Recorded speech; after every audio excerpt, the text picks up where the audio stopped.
The mountain was still. Too still. High above the forested valley, the cliff face of Carven Ridge stretched skyward in sheer defiance, a wall of pale, weather-beaten stone, veined with silver, scarred by time, and silent in the windless air. Three climbers in bright gear, small figures against an ancient backdrop, were halfway to the summit. The leader, Jared, moved first. Compact and confident, he edged his fingers into a narrow crack, his left boot pressed firmly against a sloping hold. Chalk dust clung to his fingertips. His breath came slow and measured, sinking with the soft creak of tensioned rope. Above him, the wall continued upward in a jagged line toward the sky. Below, Elise managed the belay. Her jaw was clenched with concentration, her gloved hands controlling the rope's slack with military precision. Every shift of Jared's weight passed through her fingers. And farther down, Caleb, the youngest of the group, adjusted his gear and scanned the valley behind them. They were halfway up a climb most wouldn't dare attempt. That was when they heard it. A sudden, sharp screech, high, piercing, unnatural in the still air. They all froze. Jared lifted his head. An eagle. It wasn't close, but its presence was undeniable. It cut across the cloudless sky like a black blade, wings spread wide, eyes fixed downward. "What's it doing?" Caleb asked. The eagle's flight pattern changed. It veered sharply, almost violently, away from the cliff face. One wing dipped as it banked left, then it flapped hard, ascending fast, pulling distance from the ridge. Elise muttered, "That's not right."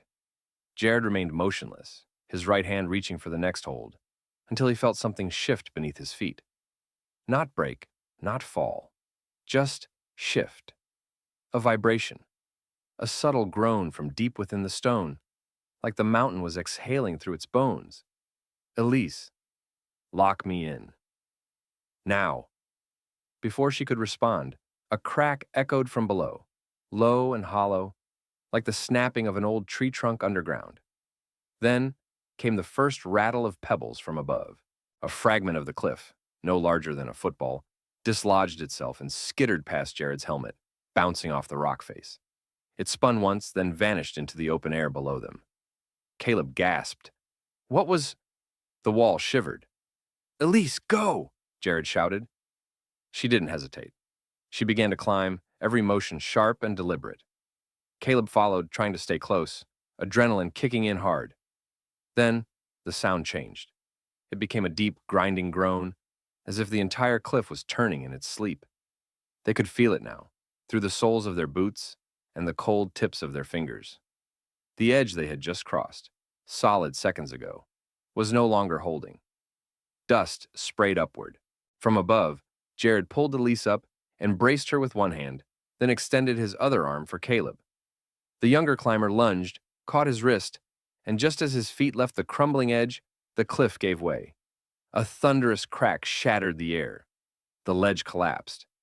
Not in pieces, but as a single slab, a section of cliff face dozens of meters across.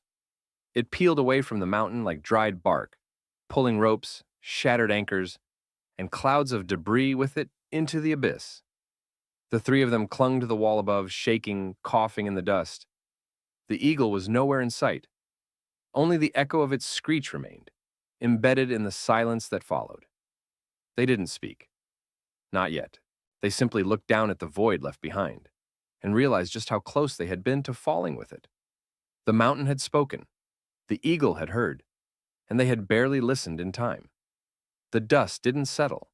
It hung in the air like fog, churned by panic, sharp, gritty, and clinging to their skin.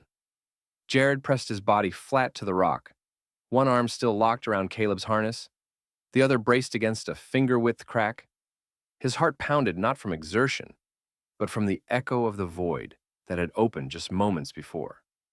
Where there had been stone, there was now nothing, just a shattered edge and the long, screaming silence of a vertical drop.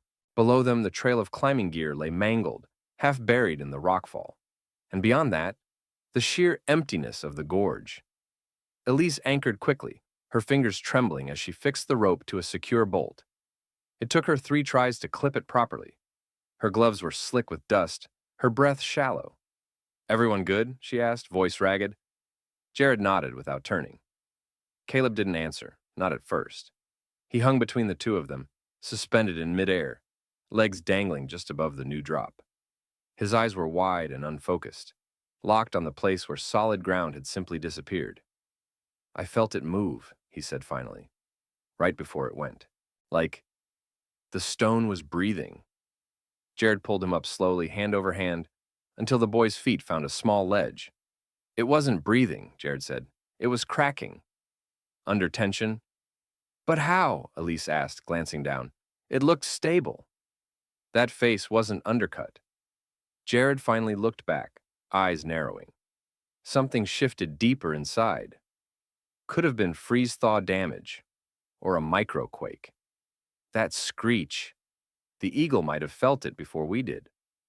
Caleb turned toward him. "You think it knew?" Jared didn't answer immediately. He stared off in the direction the bird had veered, toward the ridgeline, where the wind now carried faint echoes of falling stone. "Animals don't have to know what's wrong," he said finally.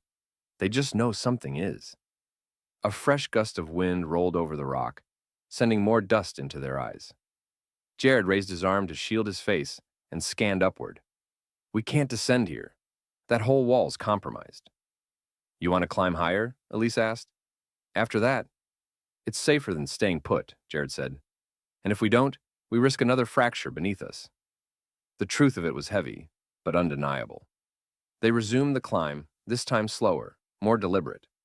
Every handhold was tested. Every anchor was doubled. No one spoke unless necessary. The wind pressed harder the higher they rose, and the mountain's silence took on a new tone. Not peaceful, but watchful. Above them, the eagle returned once, its shadow skating across the face of the cliff before it vanished into the sunlit peaks. Caleb watched it disappear. "It didn't fly away from us," he murmured. "It flew away from the mountain." Jared looked down at him. Exactly. They climbed on. And somewhere inside the mountain, far beneath their fingers and gear, the pressure continued to build. Ancient stone locked in a tension too long ignored. The wind had gone quiet again, not entirely still.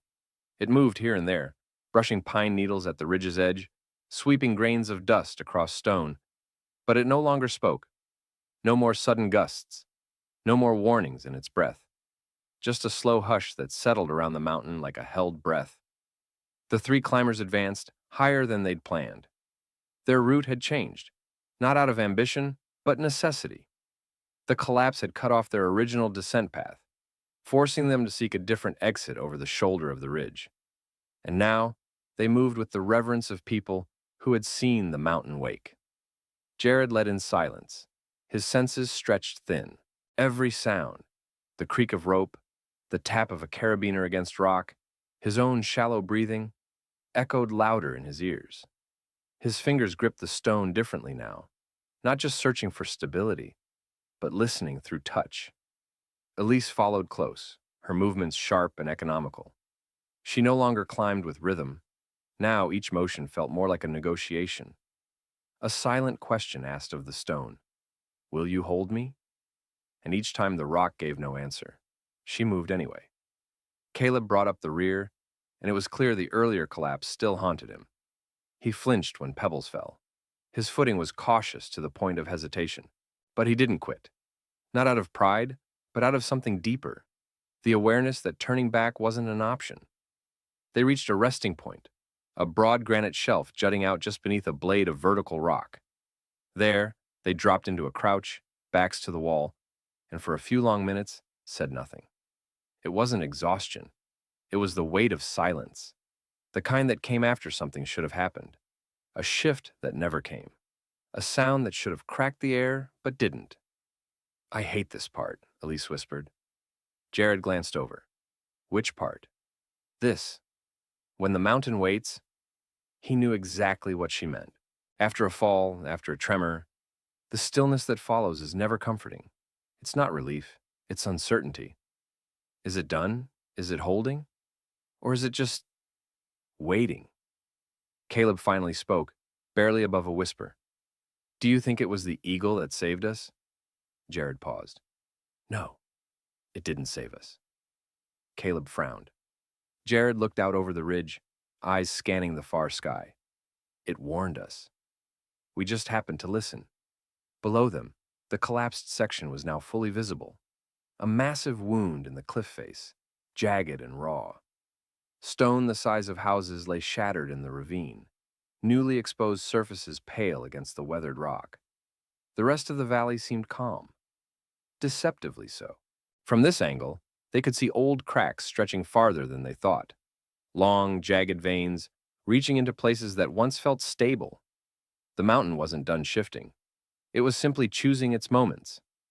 Elise traced one of the cracks with her eyes. That whole section, it's been moving for a while. Yep, Jared muttered. We just didn't notice. But the eagle had. The silence deepened, heavy as the stone beneath them. For a moment, it felt like the mountain was listening to them now. Then, far above, another cry rang out. Not a screech this time, a call. Measured, distant, clear. The eagle. It was still watching, still warning. And somewhere beyond the ridge, something else waited to move. By the time they reached the saddle between two knife-edged peaks, the sun had begun to tilt westward, painting the mountain in long shadows and gold-tinted light. But there was no comfort in the glow. It only made the cracks in the stone more visible, splintered lines etched by time and pressure, like veins through the heart of the ridge. Jared crouched near a granite outcrop, brushing loose dust from the surface. Beneath the top layer of lichen and grit, a fracture gleamed in the fading light. Not new, not raw. This one was old, wide and ancient, filled with sediment and ice crystals, hardened from years of thaw and freeze. He ran a gloved finger along it. This whole wall's been moving longer than anyone thought. Elise stood behind him, arms crossed tightly, her pack leaning against a sloped boulder. You think today was just the latest slip? Jared nodded, more like a sigh and a long, slow collapse. Caleb sat a few feet away, staring at the valley far below. His eyes traced the shadows, dark blue lines spilling down into forested slopes, deepening with the dying light. Then why now, he asked. Why this moment? Jared didn't answer right away. Instead, he stood and turned toward the east face, where a jagged line of drill holes was barely visible across a steep slab, remnants of an old route abandoned years ago. The metal pins had rusted to a deep orange. Some were gone entirely, pulled out by time or sheared away by rockfall. He gestured to them. See those? Yeah, Elise said.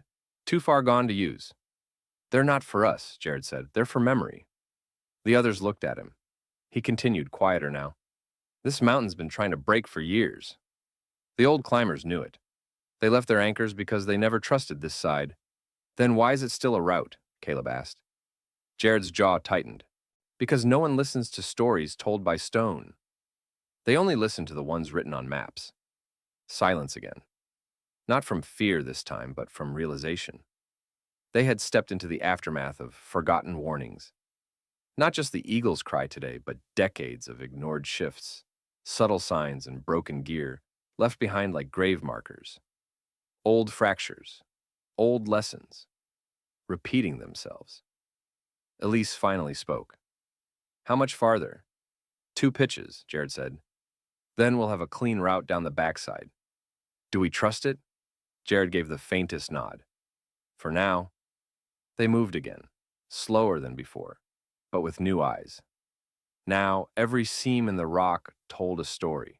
Every scuff of faded paint on a boulder, every weathered bolt, testimony from those who came before and those who didn't make it down. Above them, the eagle circled once more, smaller against the sky now, its wings outlined in fire-orange light from the sun. Old fractures below, wings watching above, and the ridge ahead, still quiet, still waiting. The ridge narrowed. What had once been a confident shoulder of mountain now thinned into a blade, no wider than a man's stride and jagged like a rusted saw. To one side, the drop plunged into a basin of fractured stone. To the other, a sheer cliff fell away into pine forest thousands of feet below.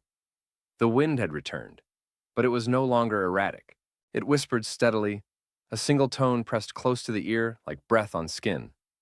Jared led carefully, eyes sweeping left and right with every step, boots finding only partial purchase on the uneven stone. The rope between them slackened and pulled in turns. One misstep wouldn't mean a fall. It would mean all three of them gone in a heartbeat. But that wasn't what worried Jared. It was the rock. It spoke to him now, not in sound but in feel. In the strange way it shifted beneath his weight, not crumbling but sighing, like it remembered every foot that had crossed before and carried the strain of each one like a weight buried deep in its structure. He paused near a small cairn, stacked stones left by climbers long before. Half the pile had slumped sideways, as if trying to slide off the ridge entirely. Jared knelt to inspect it. At its base, tucked beneath the lowest stone, was a rusted tin tab, a route marker, long abandoned. "What is it?" Elise called softly. Jared didn't answer. He set the stone gently back and stood. Behind him, Caleb stared across the thin spine of rock.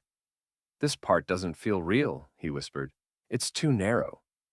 "Like it's not meant to hold us." "It's not meant to," Elise replied. The wind suddenly shifted, just a breath, but it stirred the rope between them, and then a groan. Soft, low, from deep inside the ridge. All three froze. The sound didn't echo. It resonated. It came not from one point, but from everywhere. The mountain hummed for just a second, a slow, buried tremor, like an old memory rising from beneath the crust. Jared's hand closed around the nearest anchor pin, one he'd placed only minutes earlier. He tested the tension. It held. But the ridge didn't feel like it would forever. They crossed one by one. No conversation. Just deliberate movement. A boot, a breath, a clipped rope. Jared moved like a ghost. Elise followed with the poise of someone who no longer doubted the danger. Caleb hesitated. He glanced over the edge and felt his breath catch. Below, in the shadowed forest far beneath them, birds burst from the canopy in a single flock. Hundreds, spiraling upward in a sudden wave of panic. That was the moment the eagle returned. It soared above them, cutting across the open sky, its cry sharper than before. Not a warning this time, a challenge, as if calling out the mountain itself. Jared reached the end of the ridge and pulled in the slack. "Caleb, go." Now Caleb obeyed. Half crawling, half sliding, he moved fast. As he passed the midpoint of the ridge, a crack split through the stone beneath him. Short, high-pitched, sharp. The rope went taut. "Don't stop!" Jared shouted. Caleb lunged. The last 2 meters vanished under him. Jared grabbed his harness and pulled him up as small chips of rock tumbled down both sides of the ridge into emptiness. They collapsed together on a ledge just beyond the narrow point. The ridge had held, but only barely. Behind them, the fracture glinted in the sun. Fresh, clean, raw. A memory just made. Elise stared back at it. "The ridge remembers," she said. Jared nodded. "And it's trying to forget us." The wind changed again, not in direction but in texture. It no longer whispered. It carried weight, subtle but undeniable, as if every particle of air now dragged with it a thin veil of dust from distant collapses, from mountain scars the eye had yet to see. Jared felt it first, on the back of his neck, where sweat had dried and left a crust of salt. Then on his lips. Grit. Dust that hadn't been there seconds ago. He looked toward the horizon. The valley below was still flooded in gold, but the edge of it, the far southern wall, was losing sharpness, becoming blurred, like an old painting fading at the corners. "Elise," he said quietly, "check your pack seals." Fast. She looked at him, confused, then tasted it too. Dust. Not dust kicked from their boots or scraped from the cliff face. This dust descended. Caleb coughed once, instinctively covering his face with his forearm. His eyes watered. Where's it coming from? Jared turned slowly in place, scanning every direction.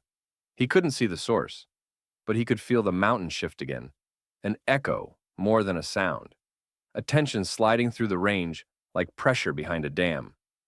Something gave way, he said. Farther down. Maybe a shelf. Or a chute. And that means what? Caleb asked, brushing his face. Jared didn't answer directly. Instead, he pointed to the anchor bolts they'd just passed. Nothing around here moved, which means that slope behind us did, and it's still shedding. They were on the lee side now, a long stretch of descent over broken terrain, a mix of boulders, talus fields, and outcrops of sharp, brittle rock. The sun was low. The air was colder. The quiet was too complete. It was Elise who broke it. We need to move. Fast and quiet. If there's a slide building, we're in its path, Jared finished. They didn't run. Not yet. Running in rockfall country was suicide, unless the threat was visible. But they moved quickly. Ropes packed, helmets secured, gear rattling against their backs. Their boots landed light, knees bent with every step. Soft, deliberate. Then, the mountain made a decision. Not a quake, not a roar. Just a sudden rolling sound like gravel being poured from the sky. They stopped cold, and from a cleft in the ridge just 100 meters above, the dust burst outward in a curtain, followed by stone. Small first, then larger. A pulse of falling rock. Not a landslide, not yet, but a prelude. "Move!" Jared yelled. They sprinted for the next shelf, feet striking scree and broken slabs. The dust thickened behind them, swallowing the sound of their own movement. Elise dropped low behind a boulder, as chunks the size of helmets ricocheted off the slope above her. Caleb nearly tripped, skidding sideways before catching himself on Jared's pack. The descent became chaos in controlled bursts. Run, crouch, slide, hold. Then again, no boulder fell on them. No ledge collapsed beneath them, but the sound followed, deep and rhythmic now, like the mountain was drawing breath through its own lungs, full of dust and gravel. They reached the shelter of a larger outcrop, just as the rumble faded into silence. Not resolution. Just pause. Jared didn't speak. He listened. Above them, a hawk, not the eagle, sliced through the golden light. It veered hard west, heading for the deeper sky, the sky that was still clean. Elise finally said, "This mountain isn't falling apart. It's peeling its skin off." Layer by layer, Jared exhaled slowly, and we're caught under it. The dust settled once more, lighter now, drifting like ash. But the mountain remained alive around them, its breath shallow, its bones tense. And still, they had not reached the forest floor. Night didn't fall like a curtain. It bled slowly into the landscape, thickening every shadow and painting the dust-hung air in the dark hues of ash and smoke. The final rays of the sun were gone, swallowed behind jagged peaks, but the heat they'd baked into the rocks still lingered, rising off boulders and waves like the last breath of something ancient. Jared, Elise, and Caleb moved carefully now, close to the forest line where the granite finally gave way to pine, and pine gave way to loam. Their boots no longer scraped against stone but sank slightly into dry soil laced with needles, as if the mountain's fury had faded or been buried for now. Still, no one spoke. The silence had returned, but it no longer brought dread. Now it was respect. The trail they followed was barely that, an old ranger path long reclaimed by roots and undergrowth. Branches scratched at their arms. Small rocks shifted beneath their feet. Somewhere nearby, an owl called once and fell quiet again. The world had begun to breathe differently, slower, lower, closer to the earth. Only when the flicker of campfire light broke through the trees did the tension finally loosen. A ranger outpost, a small cabin with weathered boards and a rusted roof, perched just above the base of the ridge like a watcher that had seen too much. Inside, warmth, lantern light, boiling water, the simple scent of pine smoke and old coffee. A man in ranger green looked up from a table. "You three come off the north face?" Jared nodded. "Anyone else up there?" "Not anymore." The ranger stood and moved to the radio. "We heard a tremor about an hour ago. Instruments picked up displacement, but nothing conclusive." "It was more than a tremor," Elise said. "It's cracking open." The ranger met her eyes, then Jared's. "You saw it?" "We felt it," Jared said. And we listened. That's the only reason we're here. The ranger nodded once, slowly. The birds came down early today. Every valley, ravens, hawks, even an eagle. Animals know first. People last. Caleb stepped forward. The eagle warned us. It screeched before the ledge gave, and it kept coming back, like it was checking. For a moment, no one spoke. Then Jared added, "It wasn't just instinct. It wasn't random. It was watching the cracks." The ranger tapped a pen against his palm, thoughtful. "You think it'll go completely?" "I think it already is," Jared replied. "Just not in one piece. Not all at once." The ranger looked out the window toward the dark line of the ridge. "We'll close the northern routes. Should have done it last season." Silence again. But this time, there was closure in it. The three climbers didn't speak of the ridge again that night. They sat by the fire, warmed their hands, and let the glow of safety erase the cold touch of cliffstone from their skin. But outside, in the dark, above the forest and beyond the cabin roof, the mountain remained alert. And far above that, wings cut across the stars, a single eagle gliding silently beneath the moon. It didn't cry again. It didn't need to. The mountain had spoken, and someone finally had listened.